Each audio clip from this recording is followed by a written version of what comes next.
boa noite, tudo bem com vocês? Pessoal, já passou quase de ano com uma nota só, né? Não querem mais voltar aqui assistir aula. Ô pessoal, né? Que coisa de outro mundo. Nós estamos no final do ano e o pessoal não quer mais assistir aula, mas nós estamos aqui, né? Nós vamos seguir a ementa. Semana passada vocês tiveram feriado na segunda-feira e recesso na terça-feira. Então isso quer dizer que nós não tivemos aula na semana passada. E olhando ali pelo Moodle, pelo que está postado, eu verifiquei que a gente começou a aula 6, demos um grande andamento dela, mas nós não concluímos que eu havia combinado de terminar essa aula na terça-feira, dia 13 de outubro. Porém, como foi recesso acadêmico em razão do dia do professor no dia 15, está faltando aqui um pedaço da aula. Então, para que não haja prejuízo a ninguém, né, a gente vai fazer uma revisão rápida daquilo que a gente já conversou. Então, os presentes vão conseguir se beneficiar aqui dessa revisão. Aí a gente conclui e amanhã possivelmente a gente comece a aula 7, né, que é responsabilidade pelo vício ou pelo defeito de produtos ou serviços. Combinado? E então, na aula do dia que eu não vou me recordar, que então é uma semana antes do feriado do dia 12, deve ter sido lá a aula do dia 8 por aí, né? A gente perguntou o que era defeito, né? E daí nós fizemos a explicação que o legislador ordinário que criou, né, o que legislou aqui, que idealizou o Código de Defesa do Consumidor de 1990, ele separou aquele problema que ficava intrínseco ao produto ou ao serviço daquele outro tipo de problema que era extrínseco, que saía do produto ou do serviço e atingia a pessoa física do consumidor, causando ali um dano que a gente chamamos, né, a doutrina chama de acidente de consumo. Então, o defeito é quando há um dano do consumidor atingindo a sua integridade física, que daí fica bem fácil para vocês, ou até mesmo a integridade psíquica ou psicológica, que é aquilo que a gente chama de dano moral. Até aqui, tudo tranquilo, tudo muito fácil. Estou retomando aqui, mostrando mais uma vez os exemplos da aula passada. Eu dei o exemplo ali do cabeleireiro que passou o produto no cabelo da cliente e queimou o cabelo. Isso aí a gente conceituaria como defeito no direito do consumidor, ou seja, é aquela situação mais gravosa, machucou a consumidora. A menininha ali do lado, que era uma esteira da academia que levou um choque, nós também poderíamos considerar um acidente de consumo, ou seja, um defeito. Gosto bastante dessa charge da moça ali que vai dizer que ela diz que vai passar o rímel para destacar os olhos, né? Destacou mesmo, destacou tanto que chegou a cair até os olhos, né? É quase que um humor negro, né? Daí, o que seria vício para o direito do consumidor, né? E vai de encontro àquilo que eu acabei de explicar, que vício, né, é uma diferença, é um descompasso, é uma divergência entre aquilo que deveria ser do produto e do serviço para aquilo que efetivamente é o produto ou o serviço. E aí eu fiz ali uma tabelinha, na verdade peguei isso aí do Dr. Google, né? Mas servia aqui para o que eu queria, que era vício, característica intrínseca. Então esse problema, essa divergência, ela fica apenas aqui no produto, apenas no serviço e não machuca, não acontece nada aqui com a pessoa do consumidor. E ali colocando, ó, ele não funciona, ou ele funciona mal ou inadequadamente. Isso aí ocorre a diminuição, né, de forma indireta ou até mesmo de forma direta do seu valor. E a gente também pode considerar aqui que seja um vício quando ocorre a inadequação de informações. Deveria vir explicando aqui uma determinada informação sobre o referido produto ou o referido serviço, mas não veio, então a gente chama isso aí de vício. E o defeito é aquela situação bem mais complicada, bem mais gravosa, né? Que é quando esse problema ele extravasa, ele sai aqui do produto e do serviço e acaba atingindo aqui a pessoa física do consumidor, causando-lhe um dano físico ou até mesmo um dano moral ou os dois concomitantemente, ó. E daí ali na primeira bolinha de baixo para cima, aliás na segunda de baixo para cima está escrito assim: quando o vício causa um dano material, um dano moral, ou seja, já deixou de ser um vício e acabou atingindo a pessoa do consumidor. Então quando isso acontece, legalmente nós chamamos isso de defeito. E essas situações em que o consumidor se machuca nessa situação, nós conceituamos, nós chamamos como acidente de consumo. Isso aqui a gente já conversou aula passada, eu estou apenas retomando para que vocês possam refrescar a memória. Vício aparente e vício oculto. Vício aparente é aquele de fácil constatação. Eu não preciso ser nenhum expert, eu não preciso ter nenhuma informação além de ser mera pessoa, mero cidadão como eu. Então eu olho ali para a porta de uma geladeira que eu acabei de comprar e que a transportadora entregou aqui na minha casa e eu vejo um amassado na porta. Eu não preciso ser nenhum técnico de mecatrônica ou qualquer outra coisa nesse sentido para poder olhar e dizer, olha, essa porta está amassada, então tem um problema aqui. Ah, mas é um problema que te machucou? Não, por enquanto fisicamente não me machucou. Psicologicamente, olha, você vai ter que explicar muito, né, para conseguir me convencer como é que você poderia sofrer um dano moral a princípio, né, de uma porta amassada de uma geladeira, menos que fosse uma geladeira de família, né, uma coisa aí, sei lá. Mas teoricamente só pelo amassado não geraria o dano moral. Agora o transtorno de você ficar sem o produto, aí é uma outra conversa que não é isso que eu estou falando hoje. E o vício oculto seria aquele vício que não aparece no primeiro uso ou no segundo. Normalmente aparece depois do prazo de garantia. Por que aparece depois do que o prazo de garantia, prof? Porque durante o prazo de garantia não há discussão, concorda? O fornecedor vem aqui e conserta e dá a solução aos seus problemas. Agora, após o prazo de garantia, aí a conversa é outra, né? Então eu expliquei isso aqui na aula passada, eu dei alguns exemplos, falei de veículo, falei de celular, falei de geladeira, perguntei se vocês sabiam o que era a vida útil de um produto, expliquei que a vida útil né, na verdade é o juízo, os tribunais, a jurisprudência que acaba dizendo por quanto tempo deveria ser útil aí um carro, um celular ou uma geladeira.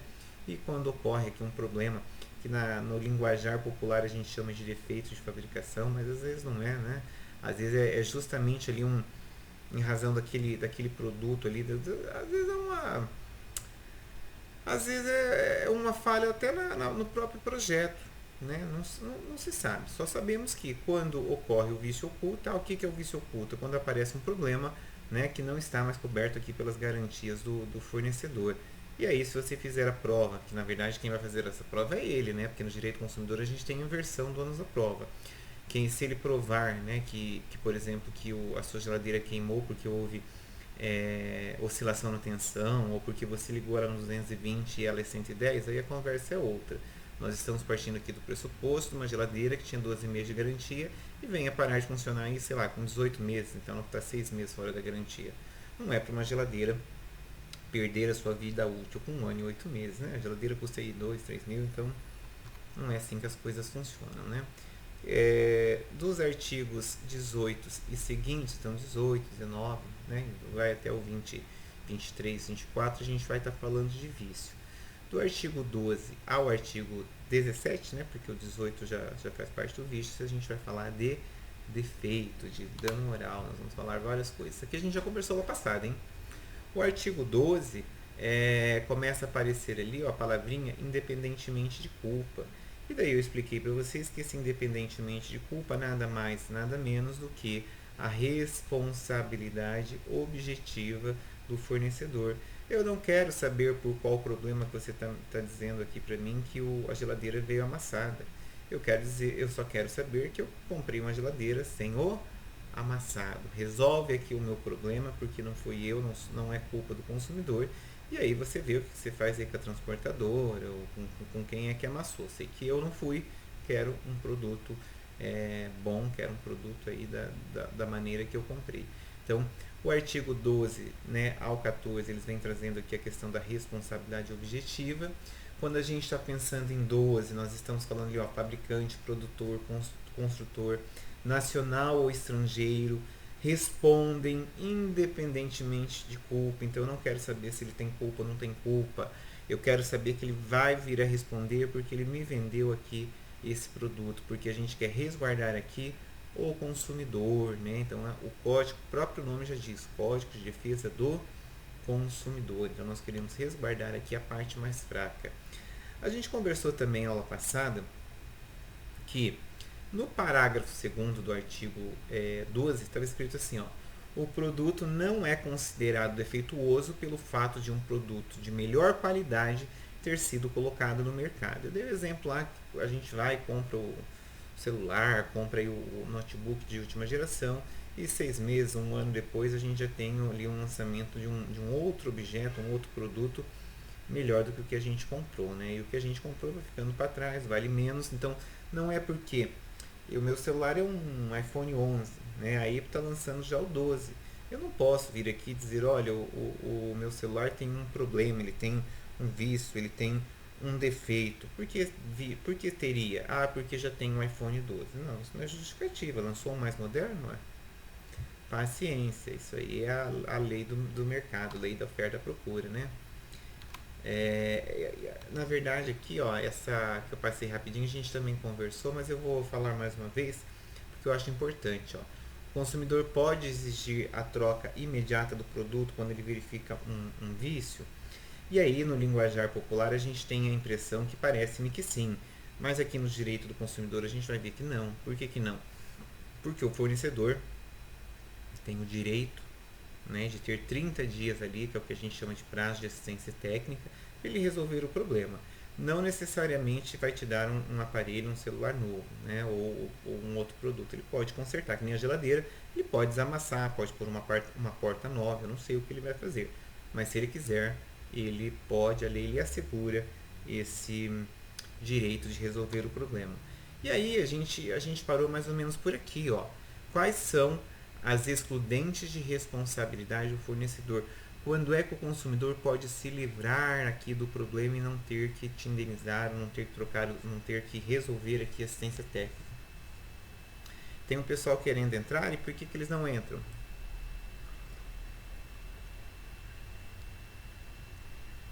Não estão conseguindo. Deixa eu ver uma coisa. Eu posso pegar esse link aqui, ó, e colocar.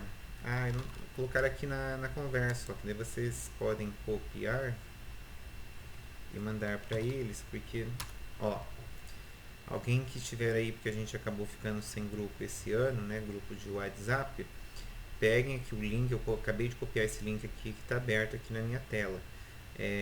Penso que se clicar nesse link vai dar certo, né? Deixa eu até... Eu estava sem som aqui no computador, deixa eu até pôr o som que dá para ouvir quando eles... Opa! Quando eles quiserem entrar. Vejam se é isso, qualquer coisa a gente interrompe a gravação e eu entro e saio, porque pode ser de repente algum problema aí no Google Meet, né? Algum como eles chamam, algum tilt, né? Acontece. Ainda mais com todo mundo na internet agora nesse horário, né? É o horário que fica pior. Então aqui nesse slide a gente está conversando sobre quais são as excludentes, quais são aquelas possibilidades em que o fornecedor pode não vir a responder aqui, ele pode se livrar desse problema aqui que o consumidor está exigindo o seu direito. E aí seria aquilo que está disposto no artigo 3º e seus parágrafos, aliás, no parágrafo 3º e seus incisos do artigo 12. Ó. Olha o que diz o parágrafo 3º. O fabricante, o construtor, o produtor ou o importador só não será responsabilizado quando provar. 2 pontos, né? E dali ele está trazendo 3 aqui nesse slide. Tem 3, deixa eu ver se tem mais um no próximo slide. Não, acho que são só esses mesmo, né? Então, acho que eu até expliquei isso aqui na aula passada. Ele não colocou o produto no mercado. Poxa vida, como é que um fornecedor pode ser acionado e pode vir aqui falar que não colocou o produto no mercado? Simples, gente. Se você for lá não rim. Se vocês foram lá em Paris-Guay e compraram lá sei lá, uma carteira falsificada, alguma coisa nesse sentido, e depois chegou aqui no falsificada, né? Uma réplica, como os, os finos dizem, né? Se você foi lá e fez isso, não tem como você exigir assistência técnica aqui no Brasil daquela peça que ela não, né? Que não é produzida pelo fornecedor. Então, se você pegar, comprar, por exemplo, um iPhone, um Samsung, um LG, tanto faz, falsificado, e falsificado, veja, não é importado, falsificado, é diferente.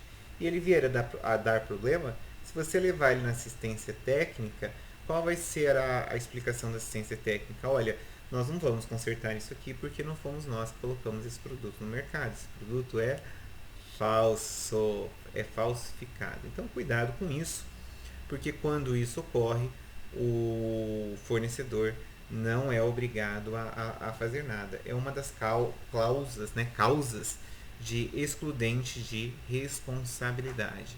Então, um exemplo clássico é um produto que não foi ele, um bem, né, que não foi ele que colocou no mercado. Tem um outro exemplo que daí é um pouquinho mais refinado, mas eu vou explicar para vocês. Digamos que eu fosse um laboratório e produzir lá um determinado medicamento, digamos que seja aí uma, sei lá, uma pílula para anticonceptiva, né, o anticoncepcional, e antes de colocar no mercado de consumo, a gente verificou que tinha um erro na fórmula. E nós pegamos todas aquelas caixas, aquelas coisas e guardamos em um galpão aqui da empresa. Nós não colocamos o produto no mercado. Aí foram lá uns, sei lá, uns assaltantes, arrombaram o nosso depósito e roubaram essas pílulas, né? Evidentemente teve boletim de ocorrência e tudo certinho. E aí essas pílulas elas voltam para o mercado de consumo por meio do mercado negro, né?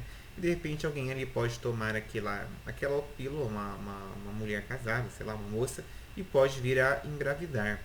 Se ela entrar com a ação discutindo, né, que ela estava tomando a pílula e a pílula não fez efeito, vocês vejam, eu tendo a numeração e o boletim de ocorrência do número de série desses produtos, a defesa aqui do laboratório vai ser: não fui eu que coloquei esse produto no mercado.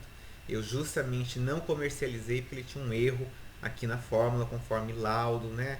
Esses produtos foram roubados conforme o boletim do dia tal. Então, é um exemplo clássico aqui que os doutrinadores usam para explicar esse parágrafo, esse inciso primeiro aqui do parágrafo terceiro. Entendido até aqui? Então, vou seguir. Se vocês me falam, eu sigo. Inciso 2. Que embora haja colocado o produto no mercado, o defeito não existe. Não tem defeito, né? Aí você vai dizer: não, mas se eu estava tomando uma pílula, engravidei, quer dizer que não tem defeito? Aí é feito um trabalho, né, uma análise ali, uma pesquisa, digamos assim, científica para verificar se realmente, né, qual foi a sua data ali da gravidez, se você estava tomando a pílula da forma correta, se a dosagem hormonal no seu corpo estava correta, porque quer dizer, não adianta nada você começar a tomar a pílula conceptiva hoje, amanhã e quer dizer, e já começar a usar o que não deveria usar, quer dizer, não vai dar certo, vai engravidar mesmo. Então, Samantha, não é uma questão de ser 100% segura ou não ser 100% seguro. É uma questão de que nós já tivemos passado aí algumas ações de laboratório que errou na fórmula. Né? A pílula que a pessoa estava tomando não tinha o princípio ativo ou qualquer outra coisa nesse sentido. Se você seguir exatamente a prescrição médica, né, e tomar os cuidados, normalmente, né, 99,9% dos casos não vai haver gravidez. A minha cunhada, né, a minha ex-cunhada, porque ela não é mais casada com meu irmão, ela já até casou novamente, mas quando ela era casada com meu irmão, ela tinha acabado de ter o segundo filho, estava ainda lá sei lá, de quarentena, estava lá, não, né? Tinha voltado a tomar lá o anticoncepcional recentemente e engravidou. A primeira coisa que a gente pensou foi: não vamos entrar com uma ação, porque veja, meu irmão não podia ter tudo isso de filhos, 3 filhos, né? Mas aí quando foi no médico, fez todos os exames, o período ali que ela engravidou era o período ainda que a pílula não tinha, não é nem de 100%, não, a pílula não estava ativa ainda. Então assim, tem que checar isso hoje em dia, né? O corpo humano, os exames hoje são bem evoluídos, então hoje a gente consegue aí fazer a trilha hormonal e verificar, né, se é um problema aqui da pílula, se é um problema da pessoa, de onde foi o problema. Mas hoje a gente consegue identificar com certeza esse problema. Então, que embora tenha colocado... Deixa eu ver certinho o que essa Amanda está perguntando.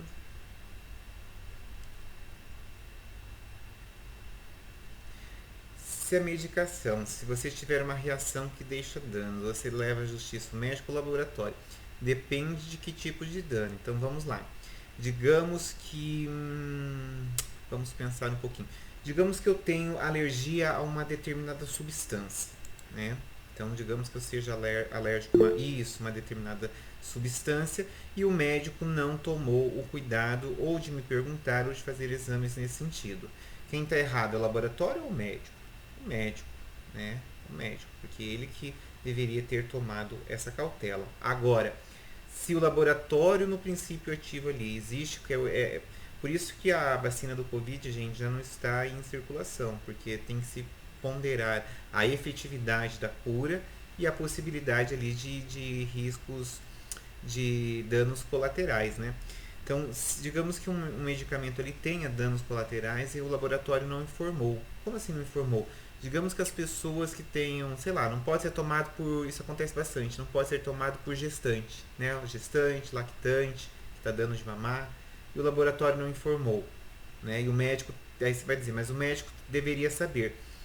Gente, se não tem informação pelo fabricante, como é que o médico vai saber? Vai colocar a mão em cima do produto, vai dizer, olha, eu vou adivinhar que esse não pode. Não dá, né? Você entende? Então é bem fácil de entender, ô Samantha, quem é que a gente vai processar. Se for omissão do médico, né, negligência, imprudência ou imperícia, talvez seja ele.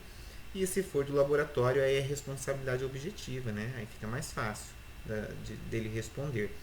Mas normalmente, olha, vou ser sincero, eu tenho alguns casos lá no escritório de erro médico.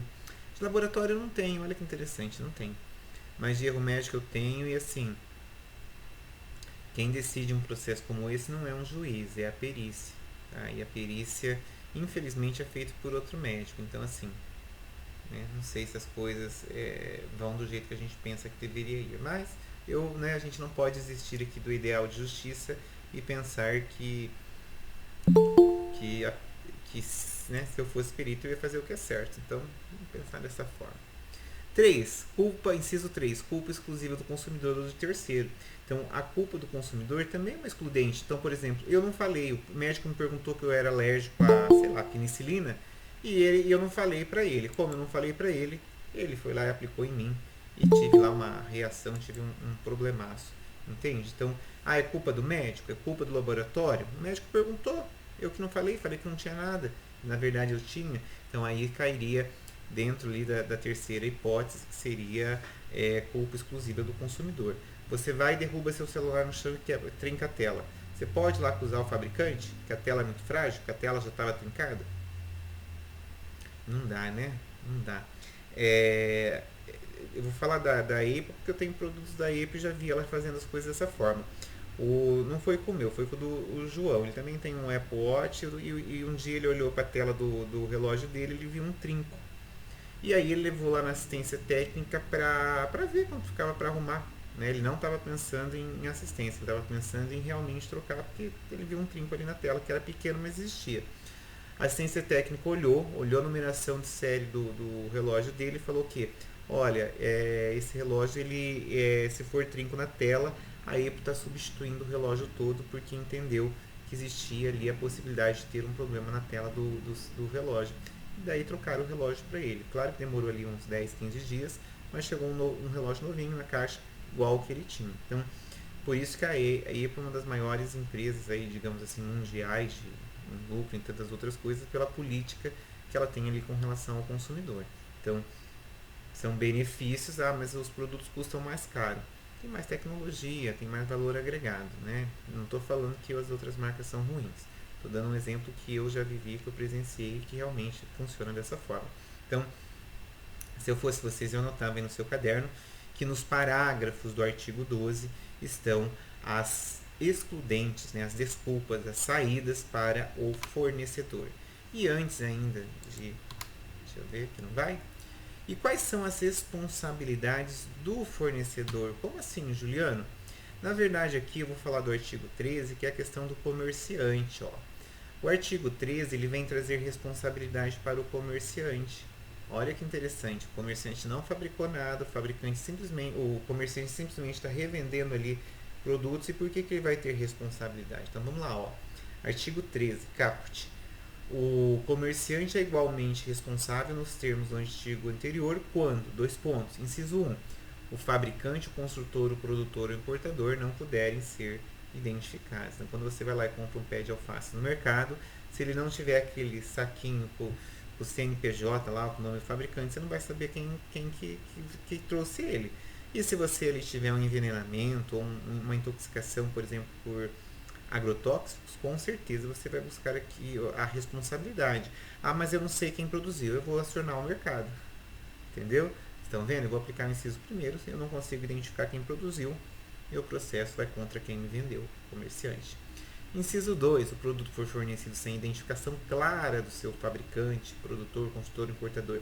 Então, aqueles produtos importados, ali no Angelone tem muito, né? Bolacha, tem umas coisas lá bem bonitas. Então eu vou lá, o produto até tem lá, foi fabricado, por exemplo, sei lá, nos Estados Unidos, né? Sei lá, um chocolate na Suíça, né? Tá, mas e daí que foi fabricado na Suíça? E aqui no Brasil eu faço o quê? Então eu comi o chocolate, me deu um monte de pipoca na pele, não vou fazer nada? Vou entrar com ação contra o Angelone, com base no artigo 2º. Embora exista o fabricante ali, o produtor, eu não consegui identificar aqui certinho, né? Então vou processar você e vai ter que resolver meu problema. Olha que, por isso que chama-se Código de Defesa do Consumidor. Inciso 3, não conservar adequadamente os produtos perecíveis. É o caso lá de laticínios, frios, né? Ele vai lá e deixa aquelas gôndolas lá que devia estar menos 4, menos 5, deixa, sei lá, mais 10, mais 15. Não preciso te falar que os produtos vão estragar, né? Isso que a gente vai buscar a responsabilidade dele. Eu acho que a gente parou mais ou menos por aqui, entre aquela conversa e essa daqui que eu vou começar agora. Ó. Artigo 14, fornecedor de serviço. O artigo 12 ele falava de produto, gente, né? 12, 13, produto. 14 vai estar falando de serviço. O fornecedor de serviço responde independentemente de culpa. O que é responder independentemente de culpa? Responsabilidade objetiva. Ou seja, eu não quero saber qual é a sua explicação. Por que, aqui nós estamos falando de serviço, por que a aula do Juliano eu não entendi nada? Né? Aí você vai dizer, não, mas eu não entendi nada porque eu fiquei mexendo no celular. Bom, aí é culpa exclusiva do consumidor, estão lembrados? Eu não tenho nada a ver com isso. Ah, não, mas o Juliano veio ali e ele, em vez de dar o conteúdo, ele ficou contando do final de semana dele que não tinha nada a ver com o conteúdo. Poxa vida. Estão vendo? Então, como deveria ser a aula? Deveria conversar sobre o conteúdo. Como foi a aula foi sobre o final de semana dele. É igual? Não é igual, é diferente. Isso que a gente chama de responsabilidade objetiva e que a gente vai fazer essa aferição, vai fazer essa responsabilização independente de culpa. Culpa é naquelas modalidades: negligência, imprudência e imperícia. Eu não quero saber nenhuma dessas coisas porque eu sou consumidor. Eu comprei aqui a sua prestação de serviço por meio aqui da UniFCV, eu preciso que você venha e dê aula. Se vier ficar falando bobeira, eu vou, agora é até gravado, eu vou pedir aqui a ouvidoria para ver a sua aula e ver que você não fala sobre o conteúdo. Entendido? Então, isso é bem tranquilo. Quais são as excludências? A gente falou das excludências lá do artigo 12, que era para quem estava tratando com produto, estão lembrados? Aqui no artigo 14, a gente vai ver que é quem está tratando com prestação de serviço. Quais são as excludentes do consumidor? Olha lá. Parágrafo 3º. O fornecedor só não será responsabilizado quando ele provar. 1. Que tendo prestado o serviço, não fui eu que prestei o serviço mesmo, fui eu que dei aula. Mas o defeito não existe. Ou seja, dei aula, sim, a aula está gravada, vai lá e assiste. Eu dei o conteúdo. O aluno não quer dizer que o aluno vai ficar me olhando e vai aprender, né? Por osmose. O Shazam, lembra do Shazam? Coloca a mão aqui na tela, cadê a? Não está aparecendo em minha tela. Coloca a mão aqui junto com a minha tela que você vai pegar o meu conhecimento. Não é assim que funciona, concorda? Então, não adianta a aula, você vai ter que assistir, vai ter que raciocinar aqui comigo, vai ter que me ouvir, anotar algumas coisas. Talvez vai ter que assistir mais que uma vez, né? Porque tudo aquilo que a gente assiste, às vezes você fica disperso, mexendo no celular, a gente sabe bem como é que isso acontece. Então, que embora a prestação de serviço foi eu mesmo, né? Fui eu que dei a aula, mas não tem defeito. Quer dizer, se você não aprendeu, Né? Precisa ver qual é o motivo da não aprendizagem, mas o professor deu o conteúdo. Inciso 2, culpa exclusiva do consumidor ou de terceiro, ou seja, eu dei a aula estava aqui acontecendo online, mas você ficou sem a sua internet aí, a net, como é que chama essas outras? A Oi, não sei qual é a sua operadora, cortou a internet da sua casa. Faz de conta que estava pago certinho e cortou. Veja, não adianta você entrar com ação contra o Juliano dizendo, olha, eu quero que você reponha a aula porque eu não assisti. Eu não tenho culpa. A aula tá aqui, eu estou online, né? Digamos que a minha internet seja aí com uma frequência razoável, que dê para ter entendimento. Então não é culpa minha. Você que se vira aí com a sua operadora, entre equação, né? Disputa aí o dano moral, o dano material. Então, nesse caso, quando a gente está pensando em prestação de serviço. E chegamos finalmente no parágrafo 4º do artigo 14, que diz assim, ó, a responsabilidade pessoal dos profissionais liberais. Eu vou parar aqui, profissionais liberais. Quem que é o profissional liberal, você lembra? Aliás, você sabe.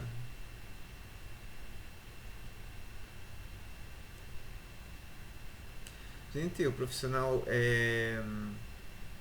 liberal é aquele que trabalha com intelecto, não é?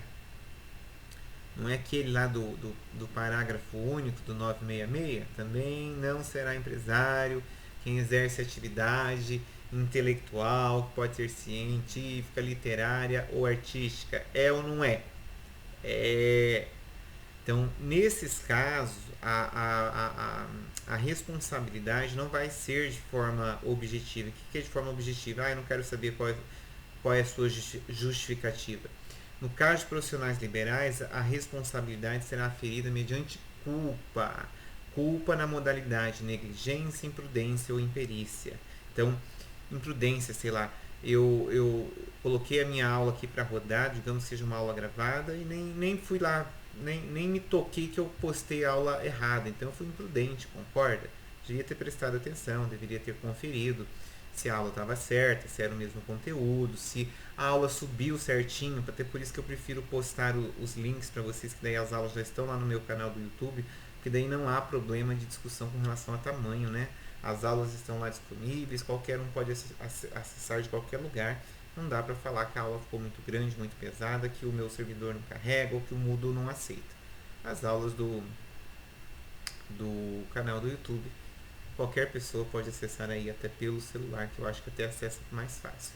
Então, nessa questão aí do parágrafo 4º, que a responsabilidade do pessoal, dos profissionais liberais será aferida mediante culpa, é o caso do médico, o caso do advogado, o caso do dentista, do arquiteto, do professor. Então, se tiver ali uma ação de que está discutindo dano ou qualquer outra coisa, vai ter que se verificar se o professor teve culpa, se o médico teve culpa, mas em qual modalidade? Em qualquer uma delas. Pode ter sido negligente, pode ter sido imprudente, pode ter sido imperito. Então, isso aqui é exceção da regra. Se eu fosse você, eu faria essa anotação, porque certamente eu vou lhe perguntar. Como assim, prof? Eu vou te perguntar como é que funciona a responsabilidade dos profissionais liberais de acordo com o Código de Defesa do Consumidor. Posso perguntar?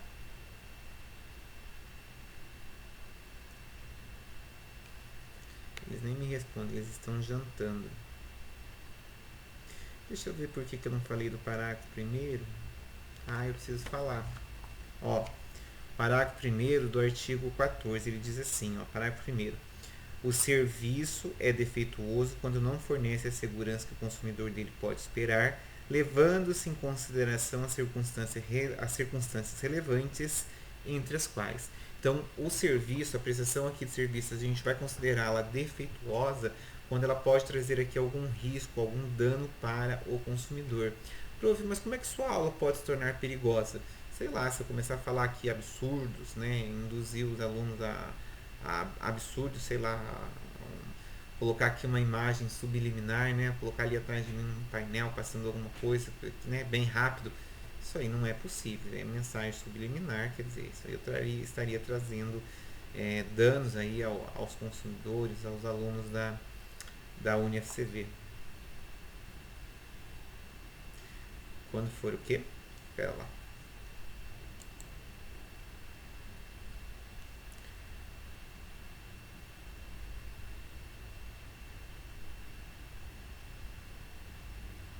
Ah, quando for eletricista e ensinar errado pode dar nisso? Deixa eu pensar. Se ele está ensinando um ofício, então a gente está partindo do pressuposto que ele seria, né, um instrutor. Não vou, né, ainda que eu não chame de professor, mas seria um instrutor. Eu teria que verificar aí na questão do parágrafo quarto mesmo, né? Ele não está transmitindo por meio do intelecto. Ele teve a intenção de ensinar errado? Entende? Não, ele não teve. Por exemplo, eu posso cometer uma gafe aqui e falar um artigo errado? De repente eu até posso, errar é humano. Agora, o que eu não posso é persistir no erro, né? Imagina o aluno vai aí e fala, professor, o negócio que você falou não está muito certo, está desatualizado. Eu falo, não, é isso mesmo, deixa pra lá. Entendeu? Não, a gente tem que ver. Né? Tá errado? Então vamos arrumar. Né? O dado está desatualizado, qual é o dado correto? Fala aí pra nós que a gente coloca. Não tem problema, não tem essa questão de vergonha, não tem essa questão de nada não. Na vida a gente vai estar sempre aprendendo. Quem falar que sabe tudo está mentindo. Então, não é comum, porque normalmente a gente prepara a aula, né? Mas já me aconteceu de repente ter ali um aluno que é especialista ali, sei lá, que trabalha com aquilo que eu estou falando, e o cara tem um monte de informações específicas, né? E que ele pode vir a contribuir com a aula, sim. O que eu posso fazer? Explica aí para nós, né?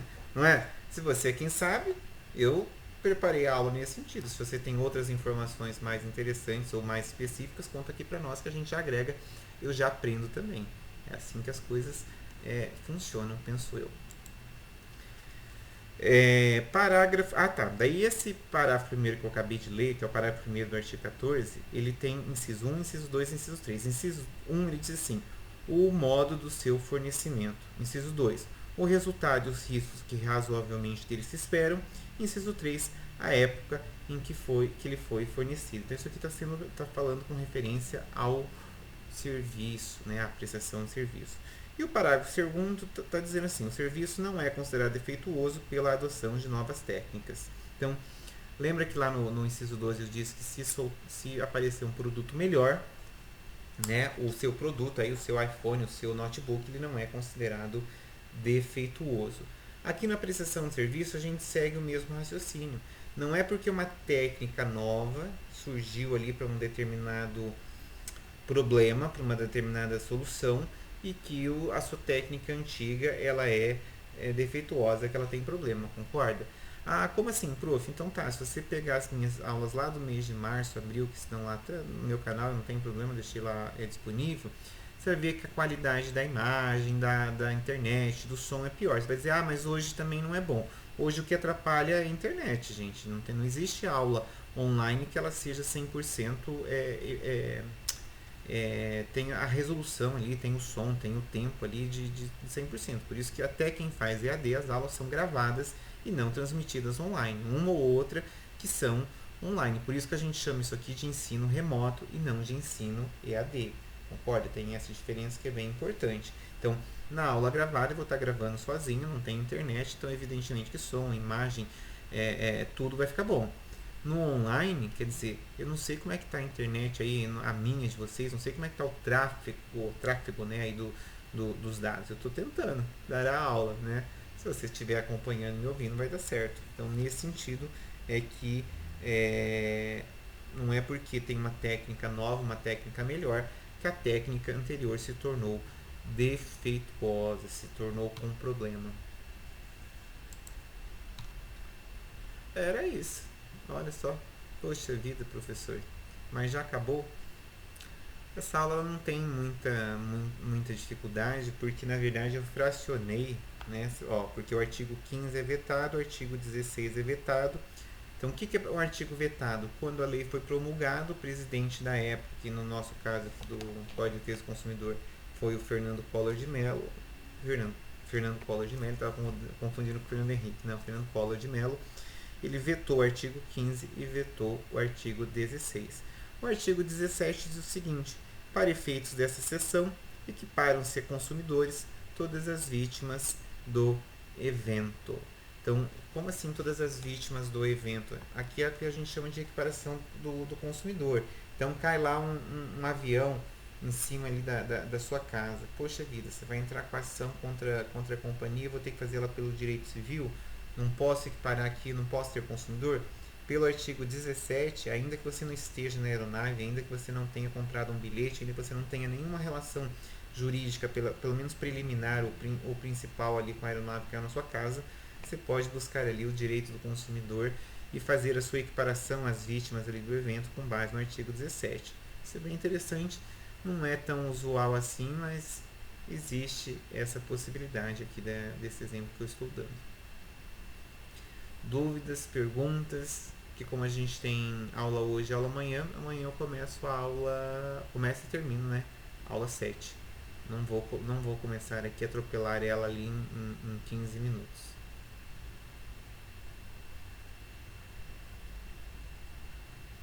Sim? Não? Talvez?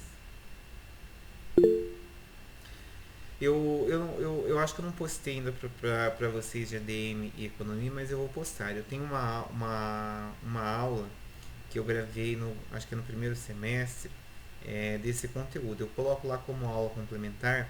Daí, se você quiser assistir, não é obrigado, é o mesmo conteúdo, né? Até os slides, se duvidar, são os mesmos. Mas se você quiser assistir um outro viés, um outro momento, assista que vai te ajudar a compreender. Combinado? E amanhã a gente volta com a aula de número 7. Vou pôr aqui um som para a gente terminar em alta astral, porque a gente, né, vocês têm a segunda aula e eu também tenho, né? Dá tempo só de tomar dá tempo de tomar um café. Tchau, até amanhã.